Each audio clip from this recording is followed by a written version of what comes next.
Bonjour à tous et bienvenue dans ce nouvel épisode. Le financier est un escroc par essence, et la forme finale de l'escroc est de devenir financier. Et s'il n'a pas de chance, alors il devient économiste.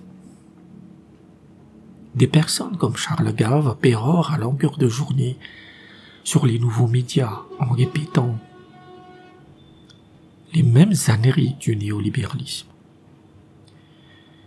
Et dans cette foutaise gigantesque, il est bon de rappeler que la main invisible du marché n'a jamais été promue par Adam Smith. Dans sa Richesse des Nations publiée en 1776, Smith, qu'on considère comme étant le père du capitalisme, utilise cette expression qu'une seule fois dans son livre.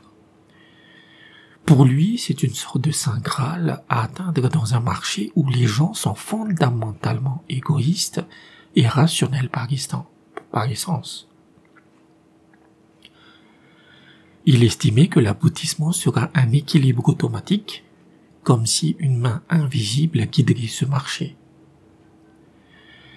Ce qu'on oublie de dire, c'est qu'une main sans corps et sans volonté est juste un morceau de viande putréfiée.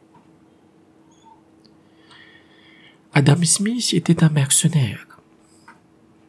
Il a été chargé du pire boulot parmi les saloperies de l'histoire humaine, qui est de donner un vernis scientifique à l'économie en le mathématisant à l'extrême, à la manière de l'astrologie. Mais ce sont les crapules de l'école de Chicago, dont Milton Friedman est la pire des saloperies, qui est à l'origine du mantra de la main invisible du marché. À partir des années 50 et l'avènement des Chicago Boys avec la dictature de Pinochet, Friedman, dans chacune de ses publications, que ce soit des articles, des livres, des émissions radio et télévisées et même dans son PQ, va marteler l'argument de la main invisible du marché pour le faire entrer dans les mœurs. Et la définition de cette main invisible est que l'État soit réduit à sa plus simple expression barbare, qui est de matraquer les peuples quand ils se font enculer par les vautours de la finance. Et quand vous écoutez Charles Gave et tous les sbires dans son genre, alors ils utilisent la même tactique que Friedman. À chaque occasion, ils vont s'empresser de déverser leur fiel sur l'État et promouvoir le venin néolibéral ad nauseam. Il aurait fallu écouter Naomi Klein, qui dans sa stratégie du choc avait estimé que les rats puants des économistes néolibéraux n'auraient jamais dû sortir de leur sous-sol moisi de l'université de Chicago. On se rappelle aussi que le Troisième Reich avait aussi commencé dans un sous-sol.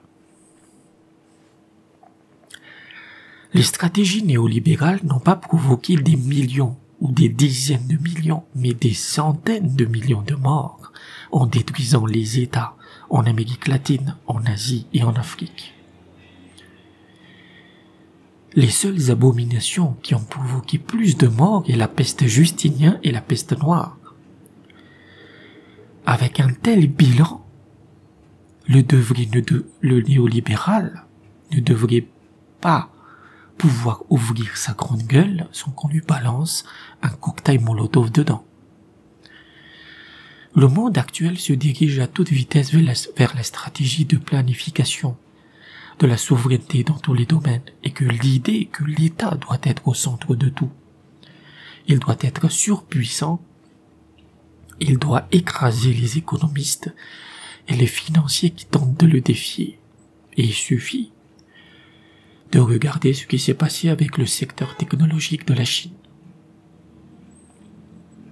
Mais malgré un basculement du monde, ces néolibéraux continuent de nous infecter avec leur miasme pathogène, reste cadavérique d'un autre temps. Et comme il l'avait préconisé pour les États, il faut noyer les néolibéraux dans une baignoire jusqu'à leur dernière bouffée d'oxygène et exterminer également leur descendance et leurs disciples. Merci d'avoir écouté cet épisode et à bientôt.